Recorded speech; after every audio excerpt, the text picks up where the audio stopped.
Welcome to Not Milk Never Milk. Subscribe if you're lactose intolerant.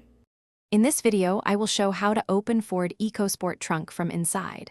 Find the trunk release lever on the driver's side kick panel or near the center console, then pull firmly. If the lever does not work, fold the rear seats by pulling the seat release straps and crawl through to manually unlatch the trunk.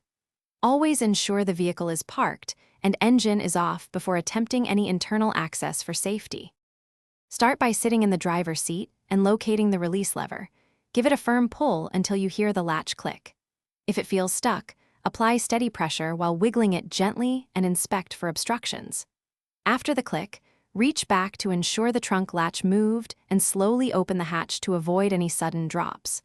Always confirm vehicle is secured before fully exiting or accessing cargo from inside. If you're finding this video helpful, please subscribe and like to support future tips. Quick recommendation: the Echo Dot smart speaker is great for hands-free music, timers, and calling from home after you get out of the car. It's compact and sounds surprisingly good. Check the description for the Echo Dot link and other deals if you want one. Enjoy that short ad, and now let's get back to the video. If the interior lever fails, fold the rear seats and reach through to access the manual trunk release or handle.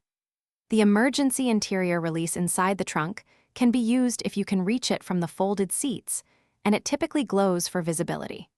When mechanical issues prevent any manual release, stop and call roadside assistance or a technician to avoid damaging the latch or hinges, especially if the trunk is jammed or frozen.